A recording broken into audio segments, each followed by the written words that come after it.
sentir libre ce soir. Alléluia, alléluia, alléluia, alléluia.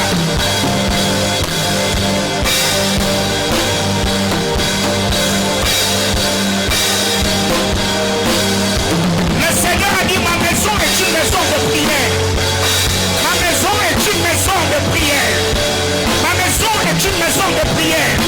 Je vois quelqu'un qui a besoin de vivre dans une autre dimension dans le domaine de l'esprit. Quelqu'un qui a besoin de voir le don spirituel être palpable et manifeste dans son ministère. Je vois quelqu'un qui a besoin que le Seigneur puisse le placer. Alléluia, alléluia.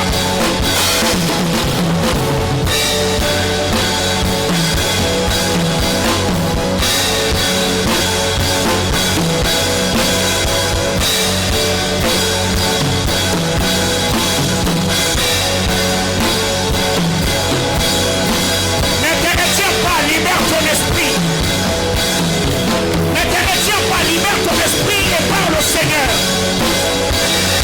libère ton esprit et parle à Dieu. Libère ton esprit et parle à Dieu.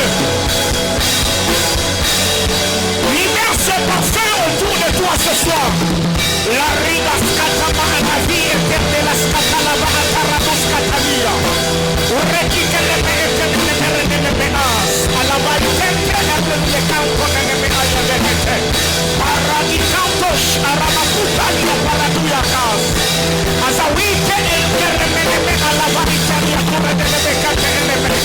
Shaba iria catala soze ni batusha baha. Uraminia paradakas catalaba antolobo. Sumeni cateria corre de ayekete. Moyo que lo sapo, ni sueño yo estoy en la poco de luego.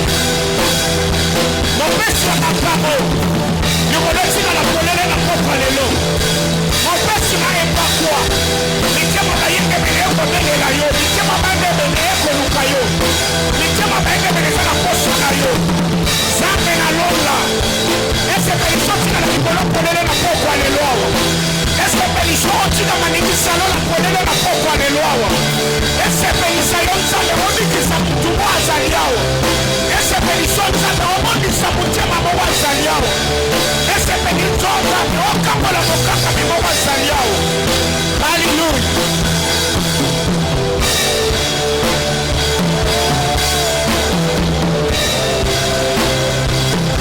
Rica no más shabara de la vacación de verano no baja.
Angelua matabakita.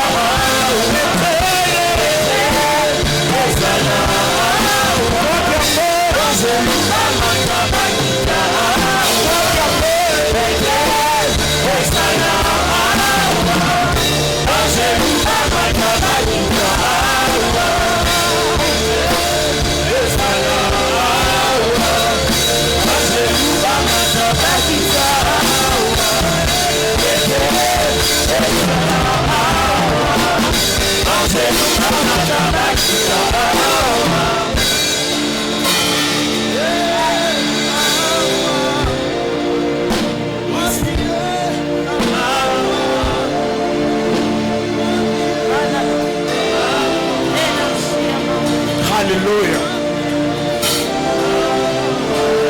Hallelujah. Hallelujah. Hallelujah.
Seigneur, dans l'unité de cœur et d'esprit, Seigneur éternel, Dieu de gloire, nous te chantons, nous te célébrons, nous t'exaltons, nous te magnifions. Alléluia. Alléluia. Alléluia. Alléluia. Alléluia. Alléluia. Hallelujah.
de toute grâce, reçois la gloire, reçois l'honneur, reçois la louange, reçois la puissance, reçois la majesté. Nous n'avons que toi et nous ne comptons que sur toi, Abba. Parle à nos cœurs ce soir, édifie-nous par ta parole, que la vie de Christ nous soit communiquée. Plaise à toi, Seigneur, éternel Dieu, de me donner le mot et le verbe qu'il faut afin de bénir ton Église ce soir, au nom de Jésus. Amen. Amen, amen. Alléluia.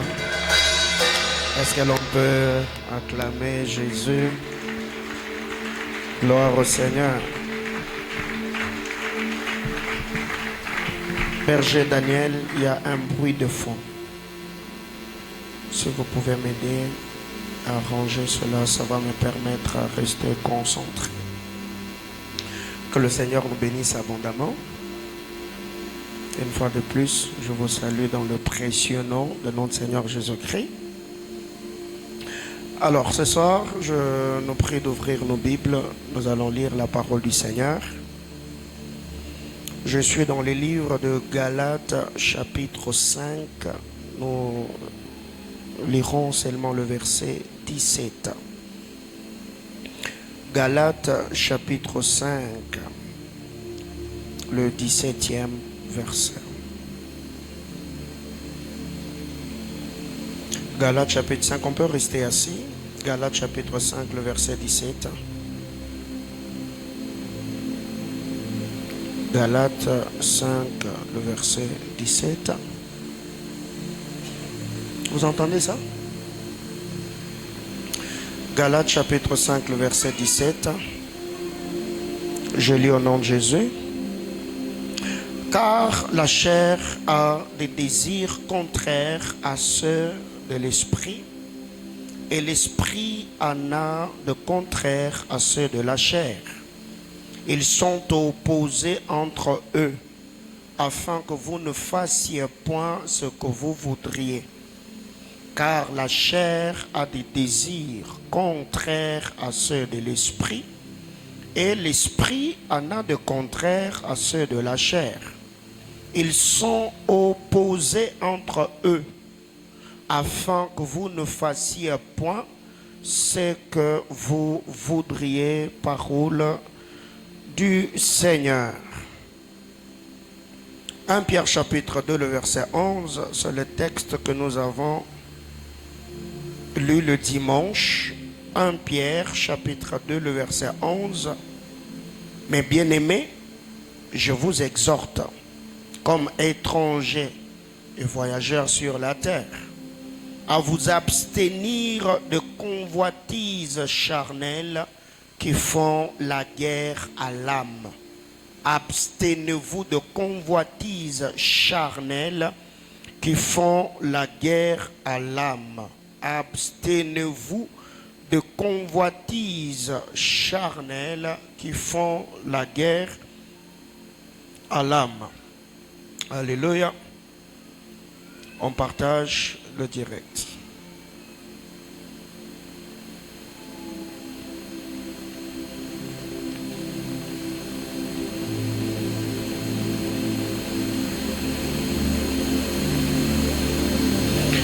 Alors, par la grâce du Seigneur, nous allons partager la parole de Dieu ce soir. Je crois, je m'efforcerai d'enseigner, parce que les choses que je vais dire ce soir va vraiment nous demander une grande et bonne concentration afin de sortir avec quelque chose. Que quelqu'un me dise Amen. Je disais que quelqu'un me dise Amen. Alors, par la grâce de Dieu, le dimanche, nous avons introduit cette série d'enseignements autour du thème « Le bataille de l'âme ». Et cette semaine, c'est notre semaine de sanctification, c'est notre semaine de consécration, ce qui fait que la parole du Seigneur au centre missionnaire Manaïm, que nous partageons la première semaine, du mois, nous tournons autour de la crainte de Dieu. Nous tournons autour de la crainte de Dieu parce que nous savons que le Seigneur est notre priorité. Et notre communion avec le Seigneur doit être entretenue par notre obéissance à la parole de Dieu. Et le dimanche, par la grâce du Seigneur, nous avons introduit cette série d'enseignements et je ne saurais pas à titre récapitulatif revenir sur les choses que nous avons partagées le dimanche de peur que le temps nous fasse défaut. Alors, ce que nous devons retenir, c'est que parlant de bataille de l'âme, nous faisons face à beaucoup de réalités. Comme nous l'avons dit le dimanche par la grâce du Seigneur, notre âme est exposée à beaucoup de batailles. Notre âme est exposée à beaucoup de challenges. Et il y a plusieurs réalités auxquelles nous sommes confrontés au quotidien. L'oppression de la vie, les oppressions démoniaques, les insultes que nous recevons, le rejet, le coup que nous encaissons tous les jours. Et notre âme souffre du jour le jour. Alors ce que nous devons retenir, c'est que parlant de l'âme, l'âme n'est pas seulement le siège de l'émotion, n'est pas seulement le siège des sentiments, d'activités psychiques, mais aussi ton âme, c'est toi-même. Ton âme, c'est toi. C'est pourquoi d'ailleurs quand vous lisez la parole de Dieu, la Bible déclare, que gagnerait-il un homme si ces derniers gagnaient tout et s'il perdait son âme? Qu'est-ce que cet homme gagnerait? Qu'est-ce que cet homme recevrait si en gagnant tous les trésors du monde, il arrivait à perdre son âme? Autrement dit, il n'a pas gagné, mais il a perdu. Alors ce que nous devons retenir, c'est que l'âme est cette partie immatérielle qui subit la pression de la chair et de l'esprit. L'âme est entre les deux. La chair, d'un côté, donne de coups à l'âme. Quand je parle de coups, ça veut dire la chair travaille pour attirer l'âme dans son camp afin d'obéir au désir charnel. Et d'un côté, l'esprit travaille aussi afin de tirer l'âme dans l'obéissance à la parole de Dieu. C'est comme que dirait à gauche il y a une balance, à droite il y a une balance, et tous les deux balances sont comme en train de vouloir trouver de l'équilibre. D'un côté il y a les choses que l'esprit voudrait communiquer à l'âme pour que ce dernier reste en communion avec le Créateur. De l'autre côté, le désir charnel. Il y a des esprits qui travaillent, polluant les sphères et les atmosphères, créant la désobéissance et les désirs erronés dans l'homme. Et toutes ces choses attirent également l'âme de l'homme à obéir au désir charnel et créer un paradoxe ou une contradiction entre le Créateur et la créature. L'âme subit des pressions au quotidien. La chair le tire, l'esprit le tire. C'est ce qui nous est dit dans le livre de Galates chapitre 5, le verset 17. La chair a des désirs contraires à l'esprit. L'esprit en a aussi de contraires à la chair. Et les deux sont diamétralement opposés. Et ce que nous devons retenir, la chair, le corps plutôt, c'est cette enveloppe qui porte l'âme.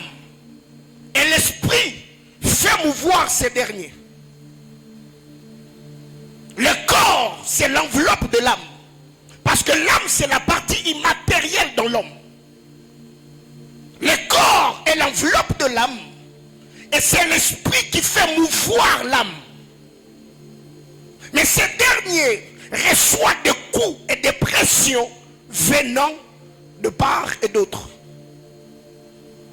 Mais ce que nous devons retenir également, c'est que ton âme parce que tu penses.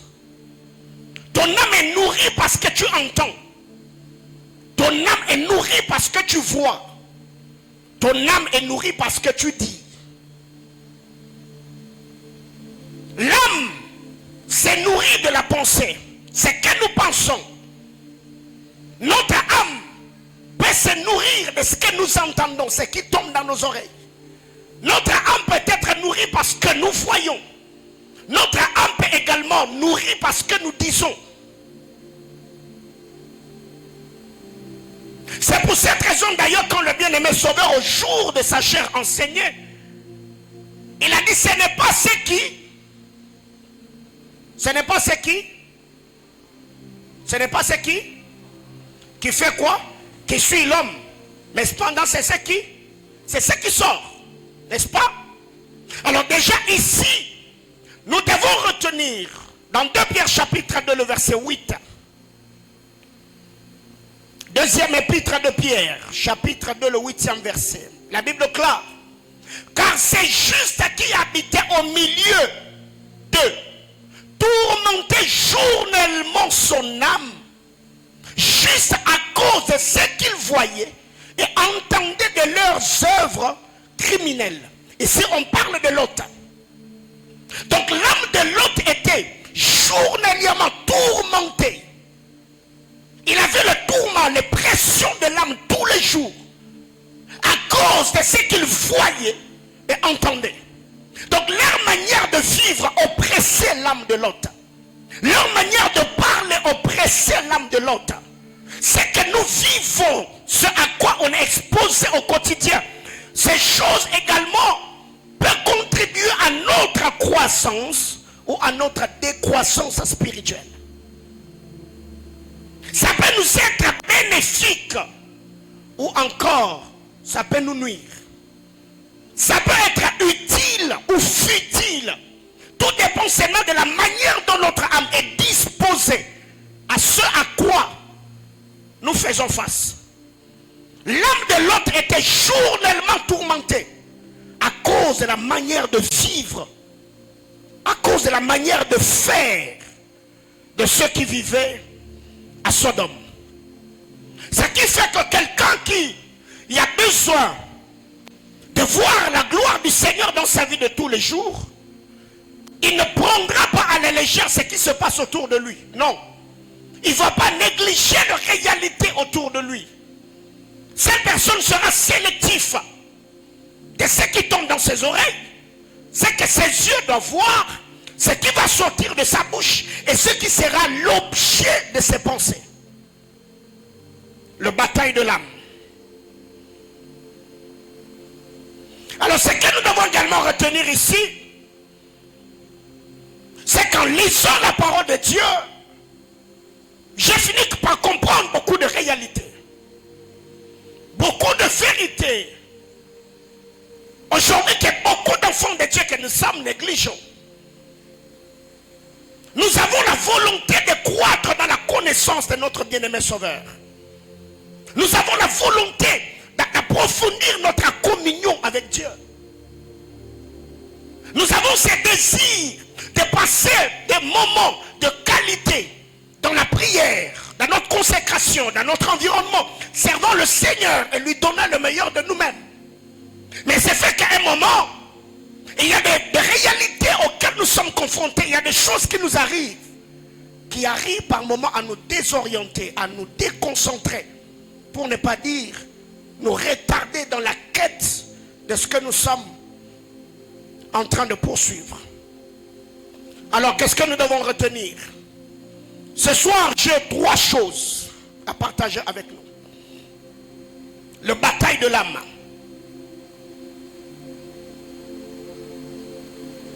La chair a des désirs contraires à l'esprit. L'esprit aussi a des désirs contraires à la chair. Et le frère Pierre va plus loin et nous dit, c'est le désir charnel qui font la guerre à l'âme. Et n'oublions pas que le dimanche, nous l'avons dit, quand ton système immunitaire est fort, ce système immunitaire fera le travail de la défense dans ton corps. microbienne, bactériologique et tout ce qui va avec, quand le microbe ou certaines choses voudront attaquer ton organisme, ton système immunitaire va te défendre. Mais si ton système immunitaire est faible, aussitôt la maladie arrivée, aussitôt tu seras atteint. Et nous avons dit que notre système immunitaire dépend également de la nourriture que nous consommons. Ce que nous faisons au quotidien, le plat que nous prenons, tout ce qui se passe autour de nous, sur le plan sanitaire, sur le plan hygiénique, toutes ces choses contribuent à notre bien-être, bien sûr sur le plan physique, mais aussi sur le plan spirituel. Il y a plusieurs personnes aujourd'hui qui font certaines choses seulement parce que cette voix du cœur est étouffée. Alors qu'autrefois, il suffisait seulement que tu mentes un peu. Après avoir menti, tu sens la culpabilité. Tu sens que tu as brisé ou tu as attristé le Saint-Esprit. Mais aujourd'hui, ce n'est pas le cas. Ça prouve à suffisance que ton système immunitaire spirituel est faible.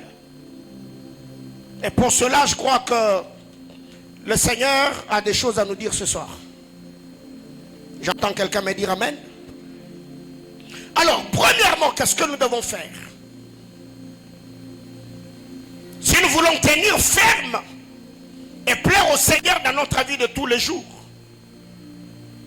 si nous voulons grandir dans notre marche avec Dieu, si nous voulons grandir dans notre quête de l'excellence, si nous voulons nous enraciner dans la présence de Dieu en obéissant à la parole du Seigneur. Bataille de l'âme. Premièrement,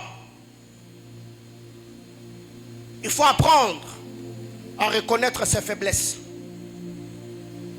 Il faut connaître et reconnaître ses faiblesses. Connaître et reconnaître ses faiblesses. C'est le premier pas pour tous ceux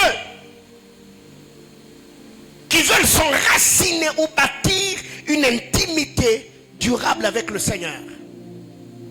Le Seigneur, au jour de sa chair, il a enseigné en disant, ce n'est pas ceux qui sont en bonne santé qui ont besoin du médecin, mais c'est ceux qui se reconnaissent qui sont malades. Et le Seigneur ira plus loin en disant, venez à moi, vous tous qui êtes fatigués et chargés, car moi je vous donnerai du repos. L'appel est lancé. Si tu ne te reconnais pas dans la catégorie de ceux qui sont appelés, eh bien, tu ne feras pas le premier pas. Si tu ne reconnais pas que tu es malade et que tu as besoin de voir le médecin, eh bien, tu ne feras pas le premier pas. C'est la première des choses que nous devons faire afin d'équilibrer, de sécuriser notre âme. Malgré le bataille, le challenge, le coup, les pressions et les oppressions que nous recevons au quotidien, la première des choses, nous devons nous battre pour nous connaître et nous reconnaître. Romains chapitre 7, du verset 15 au verset 21. Romains 7, 15 à 21.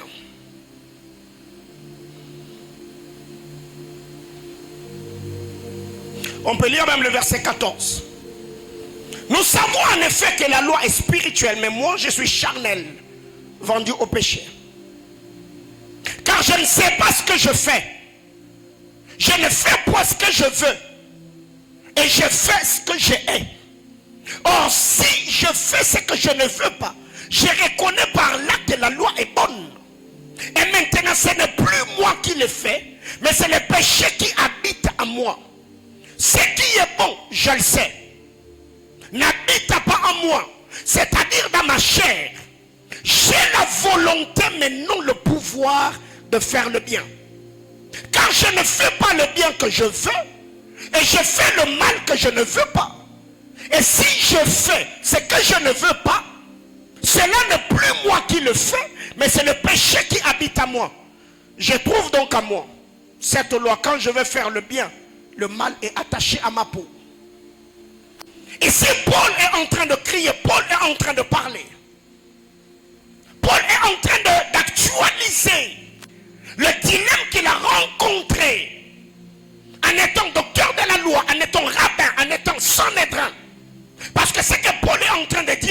ne l'a pas vécu en Christ. Paul est en train de parler de tout ce qu'il a connu comme réalité en voulant satisfaire la volonté de Dieu par la loi ou par les efforts humains. Mais Paul actualise ce qu'il a connu en disant, si aujourd'hui j'ai fait le mal que je hais, c'est parce qu'il y a une loi contraire qui habite dans ma chair. Parce que ce que je veux, je ne le fais pas. Mais ce que je hais, c'est ce que je fais. Et il y a plusieurs personnes ici, ils ont la volonté, mais c'est le pouvoir qui leur manque. Et ici, pas seulement dans le domaine du péché, même dans le domaine de la prière. Tu sais ce qu'il te faut pour ta croissance et ton émergence spirituelle. Mais tu te rends compte que ce que tu veux, tu n'as pas la force de le faire, mais c'est ce que tu es, que tu fais. Et d'ailleurs, je crois, hier, j'étais en train de m'entretenir avec un papa au bureau qui m'a dit, papa, toutes les fois où je vois certaines choses qui ne cadrent rien avec ce que je veux, ça se réalise toujours. Mais les bonnes choses que moi je rêve là sur ma propre vie, ça n'arrive jamais. Autrement dit, ce que tu veux, tu ne l'as pas. Ce que tu es, c'est ce qui t'arrive.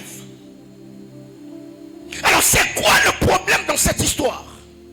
C'est que la première des choses pour quiconque faire évoluer dans sa marche chrétienne, il doit apprendre à reconnaître ses faiblesses. Tu es faible dans quel domaine? Et reconnaître les faiblesses ici n'est pas dire je suis faible, mais c'est identifier le domaine où tu es faible. Je parle à l'église. Il faut identifier les domaines où tu es faible ou encore identifier ton démon. Chacun d'entre nous ici a une folie cachée quelque part en lui. Chaque homme sur terre a une folie quelque part en lui. Ce qui fait qu'un homme a dit, dans l'homme, il y a deux champs, il y a un champ blanc et un champ noir. Celui que tu nourris le plus, c'est celui qui prendra de la place, ou c'est celui qui va grossir, ou c'est celui qui va grandir. Alors chacun d'entre nous ici doit apprendre à découvrir la chose qui peut le trahir dans cette vie. Paul dit, ce que je veux, je ne le fais pas. Mais ce que je hais, c'est ce que je fais. Il va plus loin, il s'écrit en disant, qui me délivrera de ces corps de la mort? Et il chute en disant, gloire soit rendue à Dieu par Jésus-Christ, notre Sauveur. Et ce n'est pas là que mon cœur est ce soir. Mais au moins la première des choses, c'est que Paul ici a reconnu que ce qu'il voulait, il ne le faisait pas. Mais ce qu'il ne voulait pas ou ce qu'il haïssait, c'est ce qu'il faisait. Combien de gens aujourd'hui, il a pris la résolution d'arrêter avec l'alcool. La volonté d'arrêter, il a. Mais la force d'arrêter, c'est ce qui lui manque. Combien de gens aujourd'hui sont dans la masturbation? Ils sont dans la haine. Ils sont dans les calomnies. Ils se livrent à la pornographie. Il a la volonté d'abandonner. Ce n'est pas qu'il est incrédule. Non, il veut abandonner. Mais il se rend compte qu'il y a une force contraignante derrière les actions qu'il pose, qui le contraint à faire toujours. Il y a même des gens, après avoir péché, ils se mettent à pleurer. Ils disent, Seigneur, je ne veux pas de cette vie. Il y a d'autres personnes même, il est en train de pécher, mais il pleure. Ce n'est pas qu'il est pharisien, ce n'est pas qu'il est mauvais, mais seulement ce qui est en lui ne le permet pas de soumettre son âme à la parole et à la volonté de Dieu. Et je crois que dans ces cultes, il y a une puissance et une capacité surnaturelle que le Seigneur va relâcher dans la vie de quelqu'un afin que tu tiennes et que les choses qui t'ont fait tomber hier ne te réclament plus. J'entends quelqu'un me dire amen. Dis à ton voisin, découvre ton démon. La délivrance de Jacob a commencé les jours où il a appris à citer son nom dans la présence de l'ange. question lui a été posée. Comment t'appelles-tu? Autrement dit, c'est quoi le vrai problème que tu as? Autrement dit, qui est ton démon? Il dit mon démon, c'est Jacob. Parce que Jacob est le voleur. Jacob est l'usurpateur. Jacob est le supplanteur. Donc si j'ai volé la bénédiction d'Ésaü, mon frère, c'est parce que je m'appelle Jacob. Jacob est mon démon. Jacob est mon problème. Jacob est ma faiblesse. Et vous verrez que quand l'ange lui a dit que tu ne t'appelleras plus Jacob, avant Jacob n'était plus après Jacob. Jacob avant, il avait une certaine manière de faire. Mais quand on lui a dit que tu t'appelleras Israël, c'est ces jours-là que tout a basculé dans sa vie. Bien mes frères, il y a des gens ici, leur démon c'est la colère. Il y a des gens ici, leur démon c'est l'argent. Donc c'est une chose qu'on a, tu tombes dans le péché. Ton vrai problème, c'est l'argent. Mais si tu ne sais pas découvrir ton démon, tu seras en train de lutter et de te battre, alors que le vrai problème, tu vas laisser cela à côté de toi.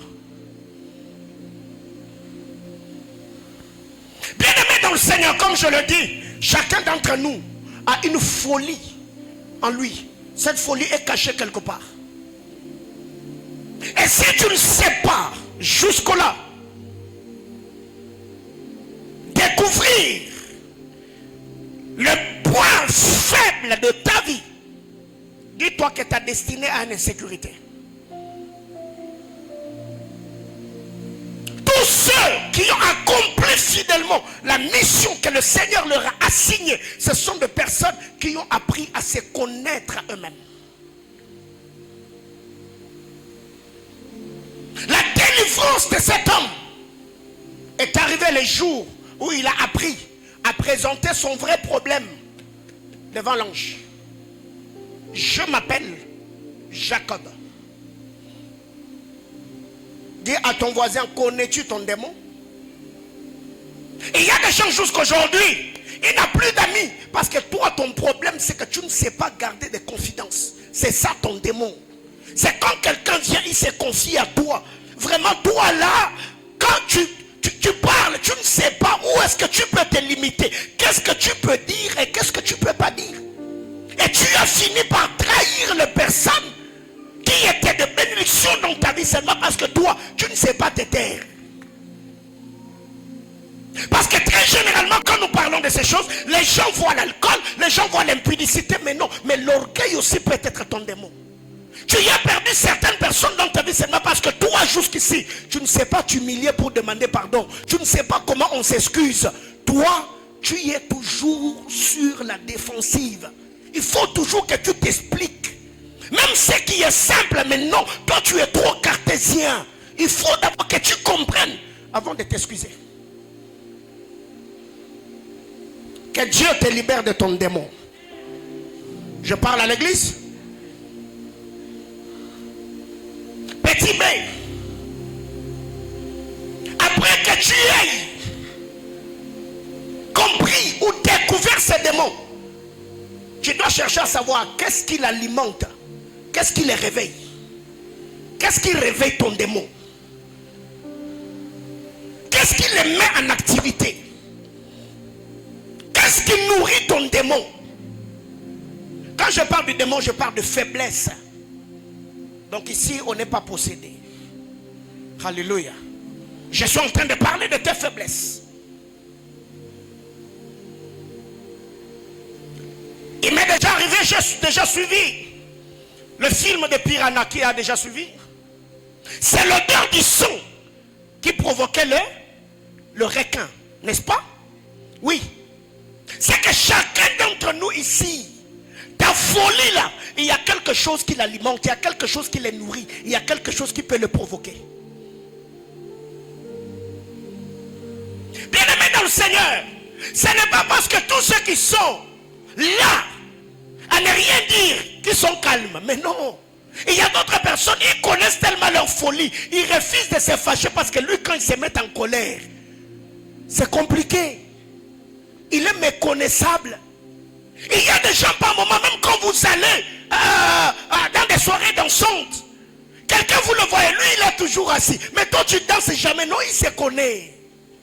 Lui quand il se déchaîne sur la piste, donc il faudrait venir le tirer de force pour le ramener. Alors il ne veut pas scandaliser, il reste assis parce qu'il connaît son démon. Je parle à l'église. Genèse chapitre 25, le verset 25 et le verset 30. Quand vous lisez la parole de Dieu, la Bible nous parle de Ésaü. Au verset 25, la Bible déclare, il était né roux. Il était né comment? Roux. Quand vous allez au verset 30, la Bible déclare, c'est à cause d'un plat de lentilles roux qu'il a vendu le droit d'aînesse. C'est qu'il y avait un démon quelque part. Lui-même quand il est né, il était roux.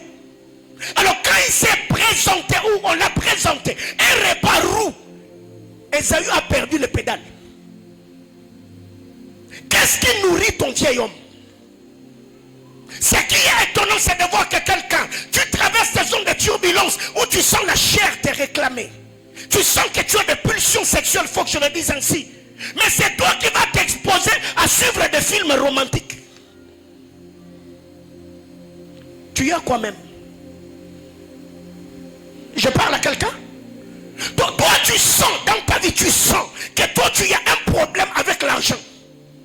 Mais tu sens que ces moments-là, tu n'as pas d'argent. Et c'est toi qui vas accepter de garder l'argent d'autrui. Tu te mets dans quoi? Je parle à quelqu'un? Tu sens que toi, quand tu te mets à boire, tu perds le pédale.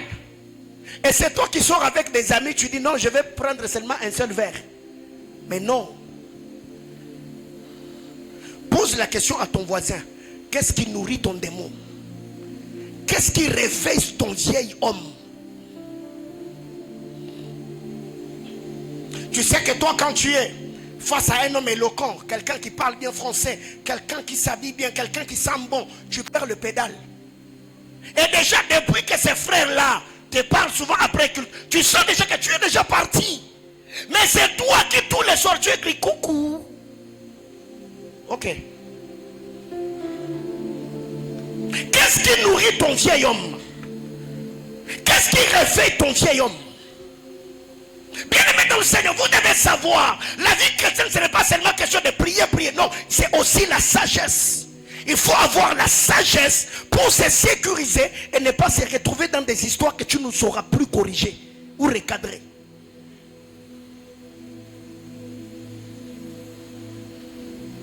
Toi, quand tu es face aux sœurs qui ont tel teint, qui parlent d'une certaine manière, frère, toi-même avant de... Tu confesses déjà le péché avant que le péché n'arrive.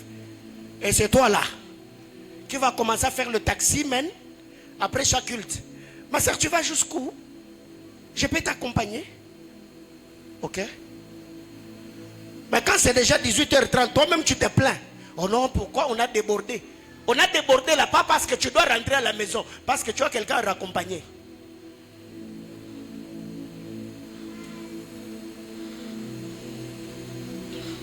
Je parle à l'église. Qu'est-ce qui alimente? Qu'est-ce qui réveille?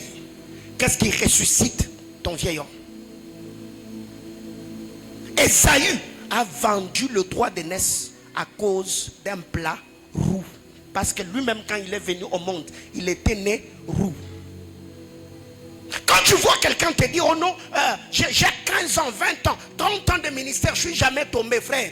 Au-delà de la grâce de Dieu, il y a des disciplines que ces gens-là s'imposent. Il y a des stratégies que ces gens-là mettent en place. Quelqu'un te dit, moi j'ai 20 ans, 25 ans de vie chrétienne. Je ne suis jamais tombé dans le péché sexuel. Ce n'est pas que c'est un super homme, non. Ce sont des personnes qui ont eu à connaître ce qu'ils sont et ce qu'ils sont capables de faire. Alors pour ne pas aller trop loin, ils se réservent seulement. C'est comme pour dire, si tu vois que tu es en train de te chamailler avec quelqu'un, Et tu vois que toi tu veux te battre, la personne t'évite, ce n'est pas nécessairement qu'il est faible. Donc lui il sait que quand il commence la bagarre, s'il n'y a pas le sang, il n'arrête pas. Alors il a pitié de toi. Toi tu penses qu'il est faible. Non. Mais comme toi tu ne le connais pas, tu vas commencer à t'agiter. Non, viens seulement, on va en finir. Non, c'est toi qu'on va finir d'ici peu. Tu vas te retrouver par terre, bouche pleine de sang. Je parle à l'église. Petit C. Si déjà tu as découvert ton démon, tu sais qu'est-ce qui nourrit ou alimente ton démon. Autre chose, bats-toi pour comprendre le où et le quand, afin de trouver des mesures palliatives. Où et quand? Où ces démons-là se manifestent souvent? Quand est-ce que ces démons-là se réveillent souvent? Jean chapitre 12, le verset 6. Quand vous lisez la parole de Dieu, la Bible déclare, Judas Iscariote, il était déjà voleur. Dans toutes les fois où Jésus lui donnait la bourse ou la caisse du ministère, Judas volait l'argent qu'on mettait dedans. Donc le voleur lui-même, il accepte de devenir trésorier dans le ministère de quelqu'un. Et il a tellement volé dans la bourse jusqu'au point où il a même vendu celui qui lui avait confié l'argent. Vous voyez le niveau. Je sais que moi je suis faible dans tel domaine. La bataille de mon âme, c'est dans tel et tel autre domaine que le diable m'attaque souvent. Mais le diable m'attaque souvent où? Il m'attaque quand? Il y a des gens ici, le lieu de leur péché c'est leur douche. Lui quand vous pensez qu'il est allé se doucher là, dans la douche il est en train de faire autre chose. Le lieu où le diable t'attaque souvent c'est dans ta chambre à coucher. Alors si déjà tu repères le lieu où le diable t'attaque souvent, ce que tu dois faire c'est sanctifier le lieu afin de bâtir un autel au nom de l'Éternel pour que les démons qui se révélaient souvent là ne se révèlent plus.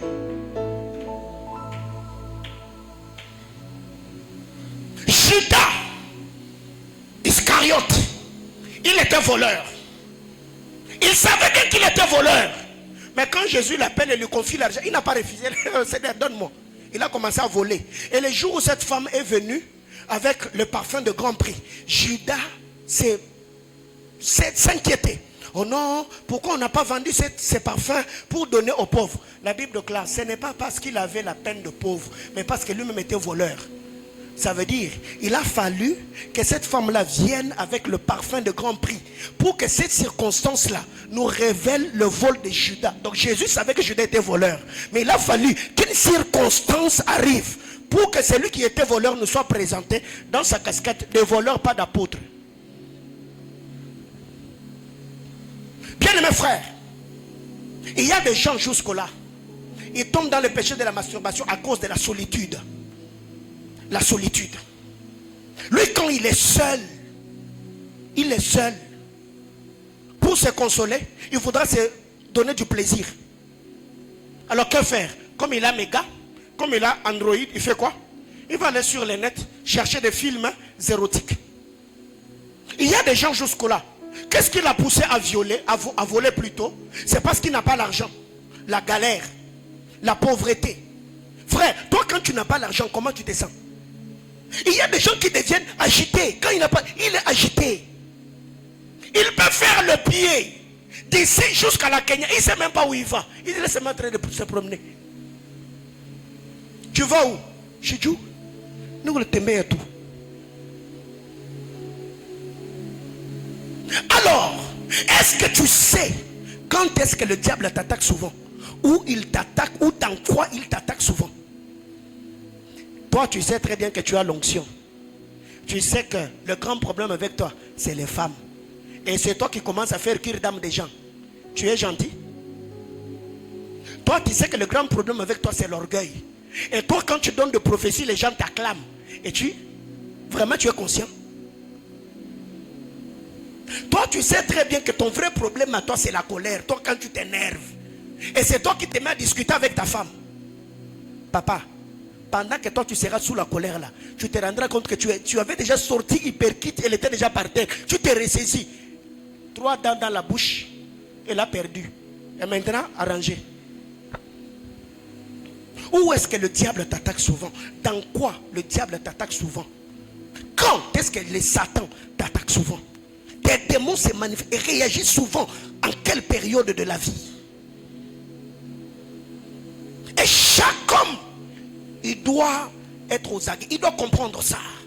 Donc moi, comme je suis là, c'est quand je faiblis dans ma prière que mon vieil homme commence à se manifester. Moi, par moment, c'est quand je n'ai pas l'argent que le vieil homme commence à s'agiter. Moi, par moment, c'est quand je suis dans la solitude que des pensées bizarres commencent à me hanter. Maintenant, le problème avec toi, c'est que tu maîtrises tout, mais tu ne te connais pas toi-même. C'est pourquoi les choses pour lesquelles tu as demandé pardon, les choses pour lesquelles tu t'es confessé hier, aujourd'hui tu continues à les commettre parce que tu ne te connais pas. Tu ne sais pas comment tu fonctionnes.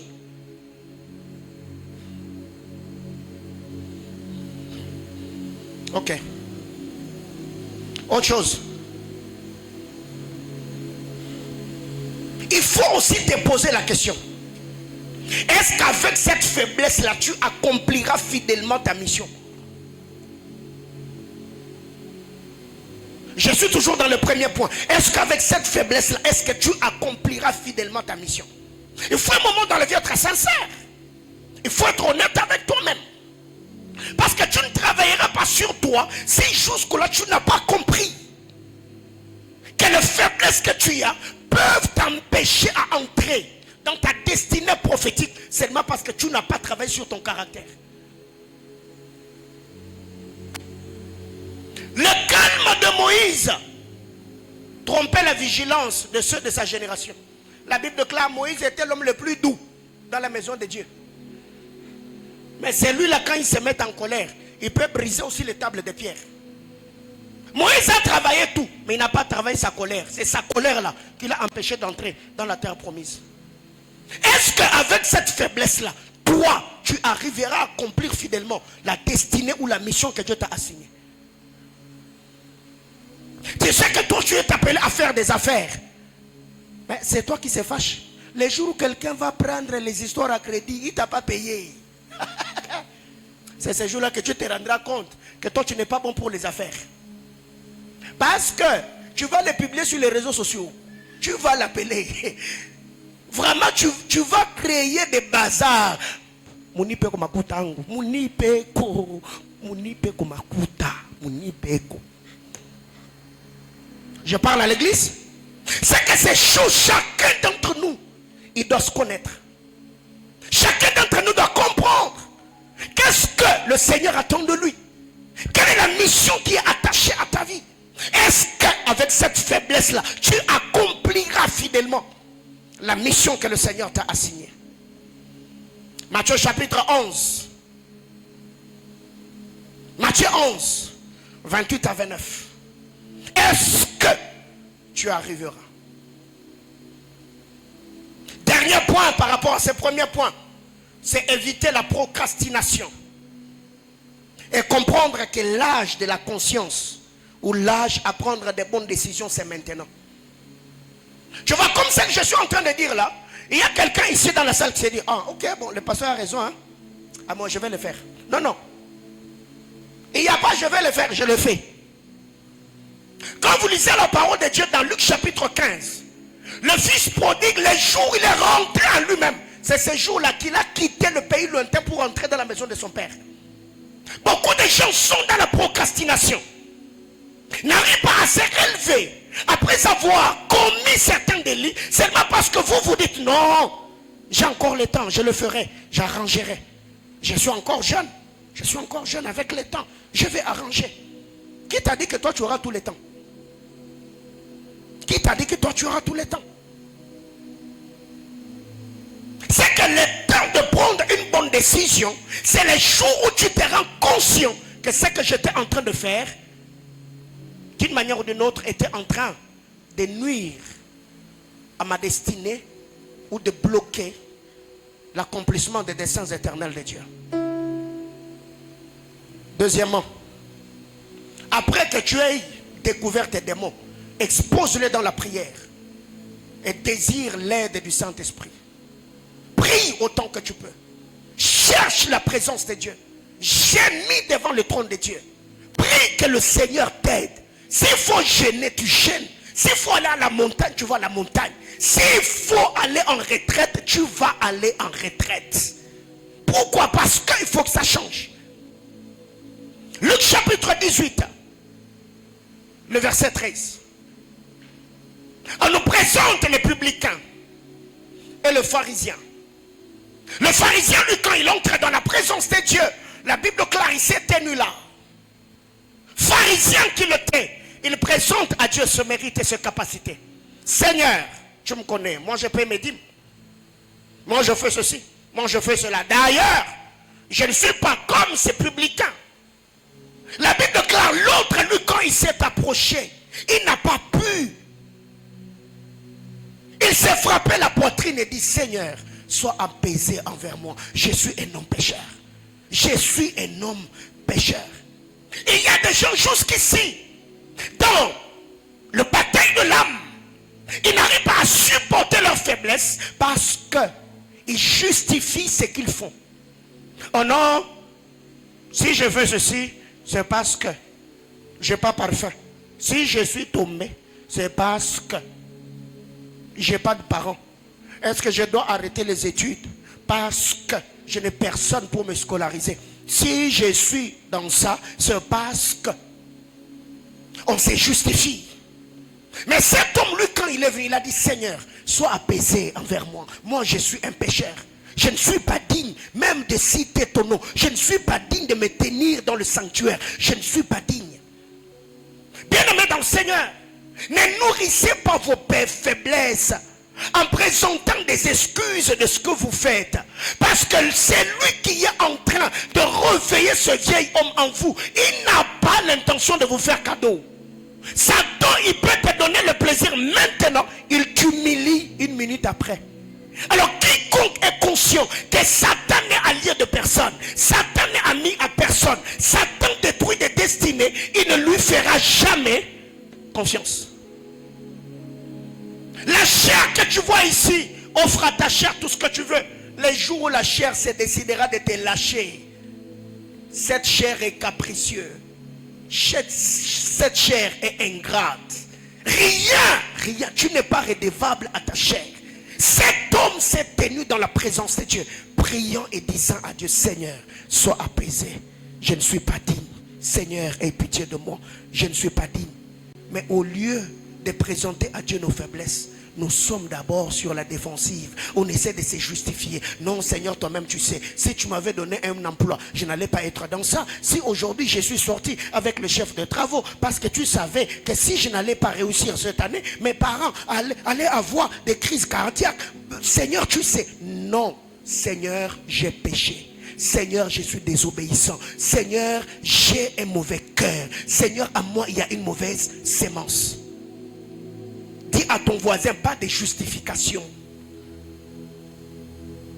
Et tout ça, pourquoi l'homme se justifie? Pourquoi l'homme se défend? Parce que l'homme cherche à éviter la culpabilité. L'homme cherche à calmer sa conscience. Parce qu'il sait que si j'admets que ce que je fais, c'est mauvais, ce que je fais, c'est mal, ce que je fais, c'est un péché, ce que je fais, j'ai désobéi, il va se morfondre, il va se culpabiliser. Alors, pour calmer sa conscience, il doit trouver une raison ou un prétexte pour calmer sa conscience. Alors, étant enfant de Dieu, quand je suis dans la présence de Dieu, je n'ai pas de raison. Seigneur, j'ai péché contre ta loi. C'est ce que je fais. J'ai pris que tu m'aides et que tu me facilites la tâche.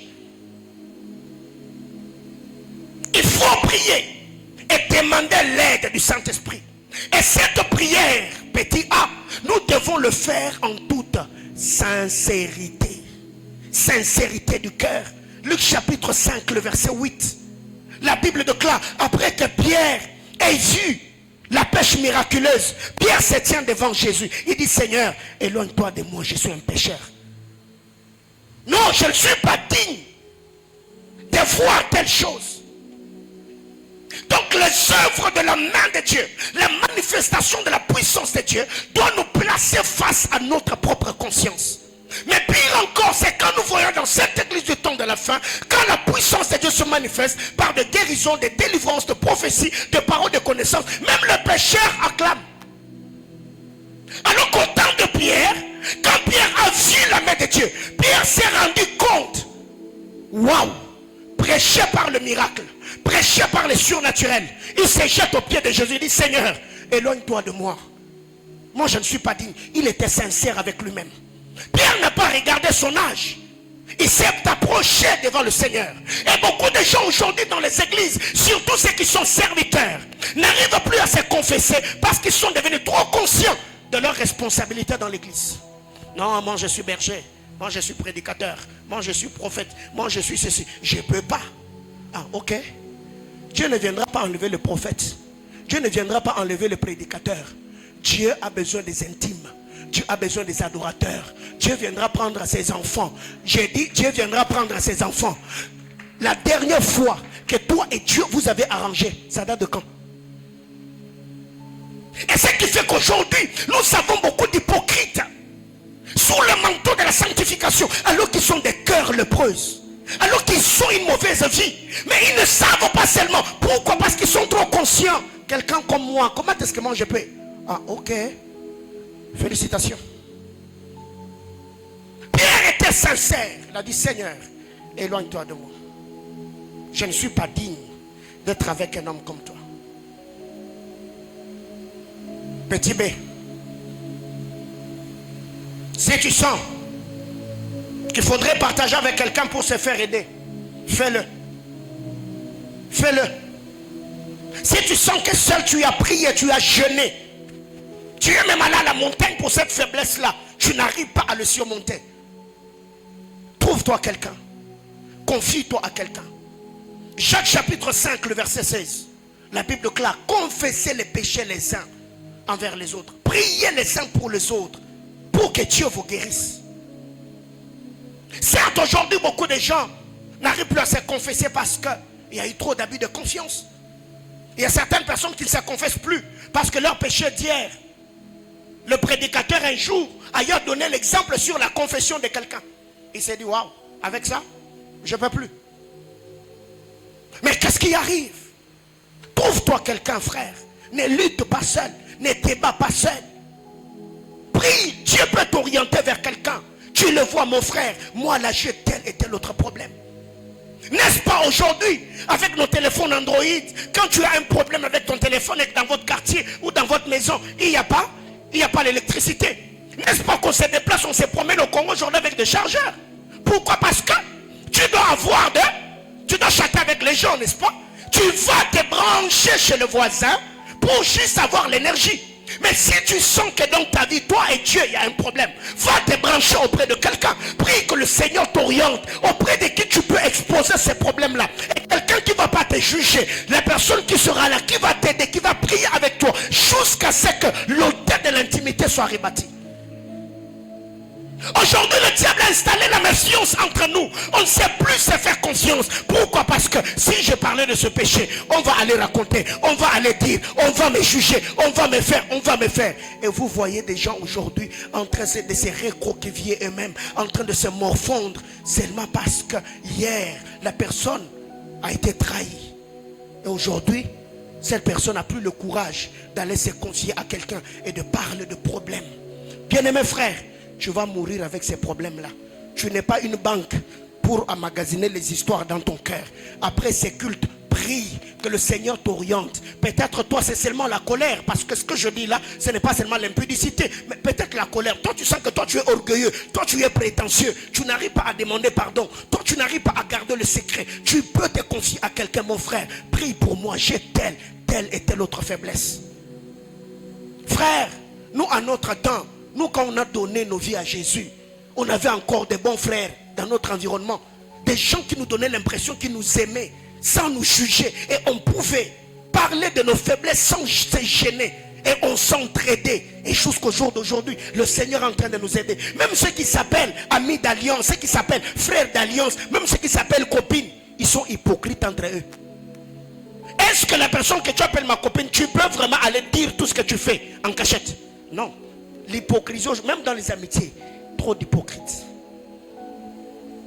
Et par moments, même quand je vois des gens sur les réseaux sociaux, un frère d'alliance, mon ami d'alliance, je regarde, je dis, que Dieu vous aide. Je parle à l'église. Est-ce que je parle à l'église?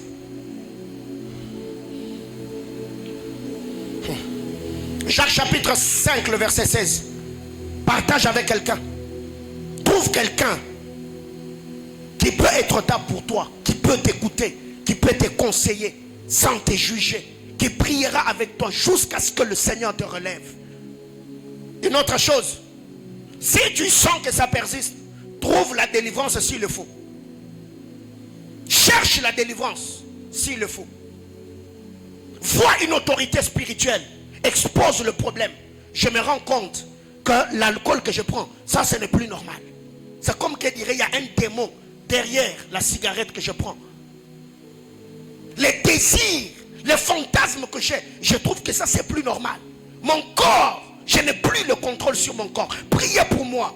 Menacez le démon qui est derrière ce que je vis. Luc chapitre 7, le verset 37. Luc 7, 37. Il faut chercher la délivrance. Venez à moi, vous tous qui êtes fatigués, chargés.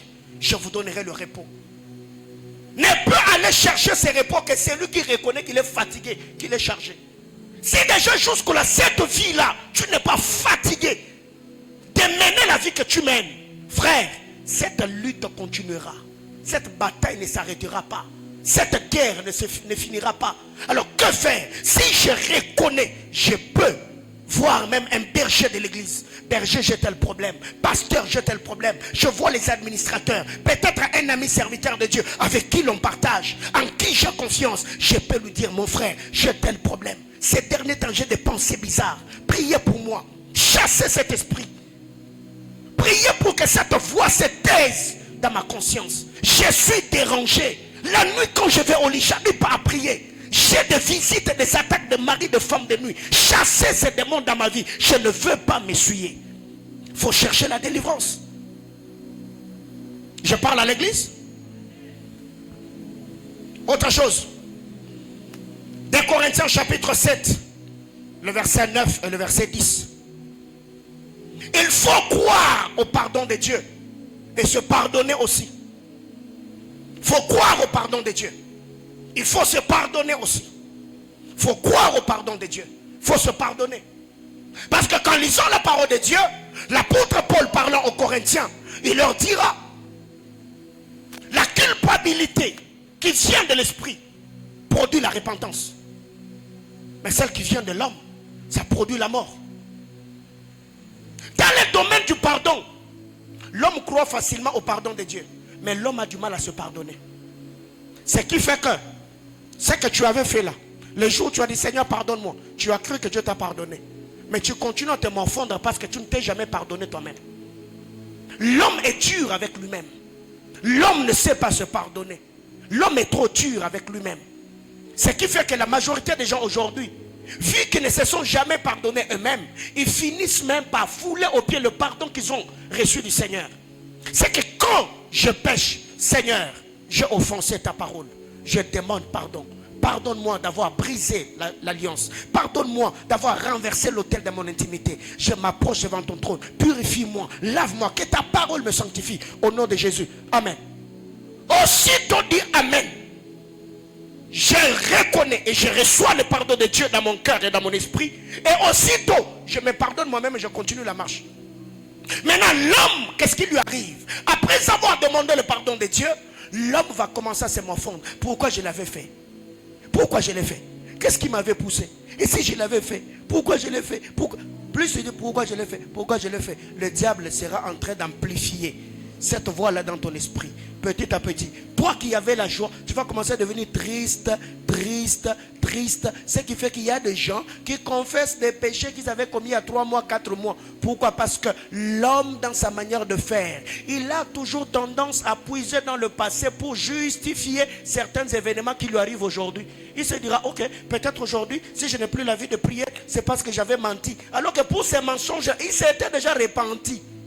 Aujourd'hui, peut-être je ne vois plus en esprit parce que j'étais tombé sur une image obscène sur les réseaux et j'avais regardé. Alors que pour ces péchés-là, tu t'étais déjà repenti. Non. Après avoir demandé pardon, je crois au pardon de Dieu. Je me pardonne moi-même. Je me lève et je continue la marche. Si Satan venait par ma conscience pour me culpabiliser et me pousser à me morfondre, je vais le blâmer, je vais le faire taire parce que je sais que l'Éternel, mon Dieu, est celui qui m'accepte tel que je suis, et le sang de son fils bien-aimé Jésus-Christ m'a lavé de tout péché. Je vais continuer ma marche et je ne laisserai jamais le diable me culpabiliser, m'empêchant à communier avec Dieu. Bien-aimés frères, libérez-vous de vos passés. Libérez-vous de ce poids. Le Seigneur n'y est pour rien. Le problème c'est vous-même. Le Seigneur notre Dieu, il ne fonctionne pas comme nos parents. Ou après que tu aies demandé pardon, le gaffe que tu as fait aujourd'hui là, on va encore te... On savait que tu allais faire ça. Tu allais le faire. Dieu n'est pas comme ça. Quand tu demandes pardon, crois au pardon de Dieu. Pardonne-toi aussi et continue. Hein? Dernière chose sur ce point. Jean chapitre 5, le verset 14. Il faut fermer la porte qui avait été ouverte et t'engager à servir Dieu. Après que tu aies demandé pardon, après que Dieu t'ait pardonné, après que tu aies fait toutes ces choses, ferme la porte. Ne pêche plus. Engage-toi à servir Dieu. Jean chapitre 5, le verset 14. La Bible déclare, Jésus, après avoir guéri cet homme, il le trouva au temple. Il le trouva au temple. Jésus ne l'a plus trouvé en dehors du temple. Jésus l'a guéri, il l'a trouvé au temple, en train de louer, en train d'adorer. C'est au temple que Jésus lui a dit, va et ne pêche plus, de peur que quelque chose de pire ne t'arrive. Donc on l'a guéri en dehors du temple, mais sa joie et sa guérison l'a introduit au temple. Et Jésus le trouve au temple, il lui donne une instruction. Il y a plusieurs personnes aujourd'hui qui retombent dans le même péché parce que vous êtes restés neutres. Déjà, dès que tu arranges avec le Seigneur, engage-toi à servir Dieu. Parce que même cette femme qui avait été attrapée en flagrant délit, quand on l'a amenée, Jésus l'a justifiée. Jésus ne l'a jamais culpabilisée, mais il a dit, va et ne pêche plus. Donc autrement dit, ferme la porte. Je t'accorde le pardon. Mais va, ne pêche plus. Parce que ceux qui étaient venus avec les pierres pour te lapider, ils n'ont pas jeté leurs pierres, ils n'ont pas coupé leurs mains. Si demain ils te rencontraient dans le même histoire, peut-être je ne serai plus là. Les pierres qui t'ont raté aujourd'hui, on peut te les lancer demain. C'est que quand tu t'engages à marcher avec le Seigneur, ne reste pas spectateur.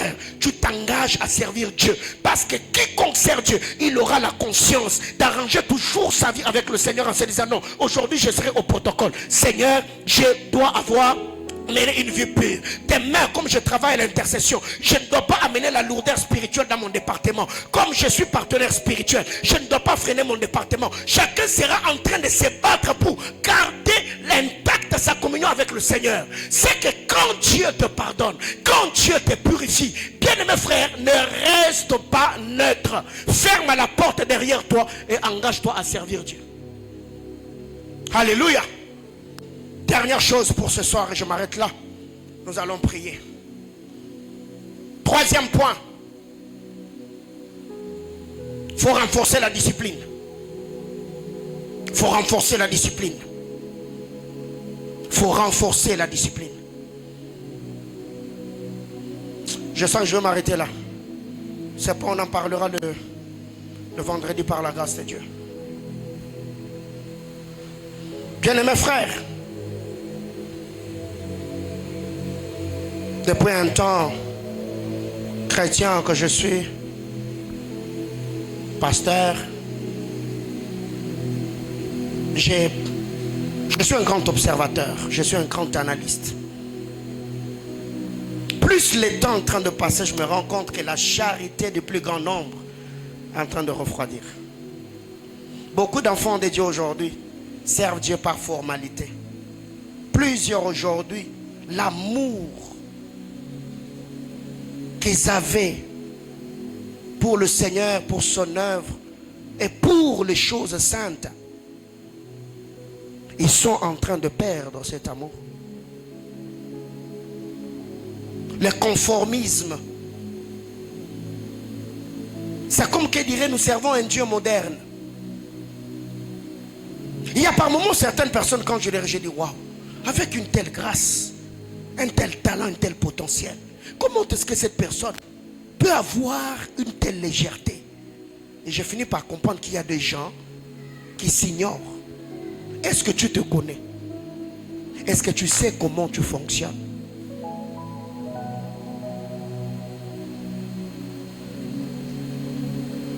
Honnêtement parlant, si le diable devait passer par toi-même aujourd'hui pour désorienter ta destinée, il t'atteindra par quoi? Quelle est cette faiblesse avec laquelle tu te bats jusqu'aujourd'hui? Tu n'arrives pas à abandonner. Est-ce qu'il vous arrive aussi à vous asseoir et vous poser ce genre de questions? Je suis chrétien, oui, je parle en d'autres langues. Mais quelle est cette folie qui est cachée à moi, par lequel le diable pourra passer pour désorienter ma destinée? Est-ce la colère? Est-ce l'envie? Est-ce la haine? Est-ce la calomnie? Est-ce la méchanceté? Est-ce la disposition aux choses négatives? Est-ce le mauvais pensée? Est-ce des fantasmes de régler? Il faut te poser des questions. Et c'est en te posant des questions que tu finiras par découvrir l'homme, la femme que tu es et comment tu fonctionnes.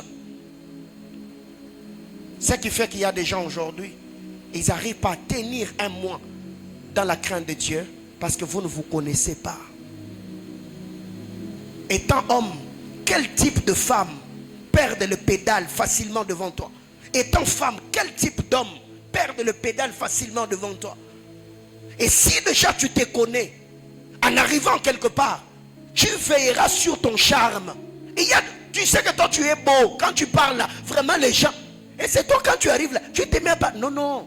Il faut gérer ton charme. Tu sais que toi, beaucoup de gens t'ont toujours tu sens bon, tu sens bon. Et c'est toi qui vas commencer à t'embaumer matin, midi, soir. Tu es en train de créer quoi dans ta vie? Dis à ton voisin, gère ton charme.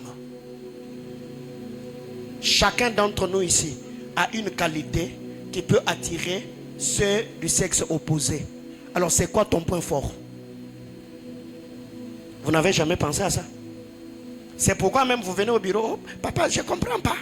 C'est-à-dire qu'il y a beaucoup de sœurs qui me draguent. Toi-même là, ton charme là, tu les répands n'importe comment. Oh non, il y a beaucoup d'hommes mariés qui me courent derrière. Mais comment est-ce qu'ils vont te courir derrière? Ils ne vont pas te courir derrière. Toi, tu es gentil comme ça.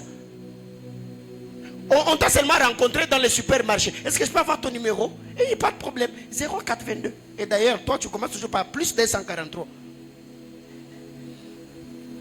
C'est ça le problème avec toi. Plus 243. 097, papa. 97. Kajako. Aide-moi à dire à ton voisin, est-ce que tu te connais? Est-ce que tu te connais? Tu vois? Il n'y a pas magie dedans. C'est la réflexion. Observe les gens qui te tournent tout autour. Regarde les types de tentations qui t'arrivent souvent. Tu comprendras que tu n'es pas moindre. Ouais. Vous savez pourquoi Bathsheba était tombée? Parce que Bathsheba, elle ne savait pas ce qu'elle valait dans les balances spirituelles. Ouais. Une belle femme qui se lavait comme ça. Et quand on l'appelle par David, vous connaissez la suite. Si elle savait que moi, je ne suis pas seulement une femme qui a attiré un homme dans l'armée de David, c'est que tous ceux qui sont guerriers peuvent être attirés par moi. Parce qu'elle a pensé que David était seulement roi, alors qu'avant qu'il ne devienne roi, David était guerrier. Si elle savait, elle n'allait jamais se laisser comme ça. Ouais. Quel type de femmes sont attirées souvent par vous? Quel type d'hommes sont attirés par vous? Et tu verras que tu n'es pas moindre, tu n'es pas n'importe qui. Alors tu feras quoi? Tu vas te garder. Les jours où tu seras en face de ceux qui sont attirés facilement par toi. Tu sauras gérer ton charme. Tu parles calmement. Tu ne vas pas, tu ne bouges pas le bouchon trop loin. Vous ne parlez pas à des heures tardives. Vous ne riez pas trop. Vous ne blaguez pas trop. Pourquoi? Parce que tu sais que si seulement na fongwa miao, te ya ake penza. Que Dieu nous bénisse abondamment. On va prier le Seigneur. Alléluia. On va prier. Un jour, je reçois quelqu'un. On était en train de parler. Elle me dit, papa, priez beaucoup pour tel frère.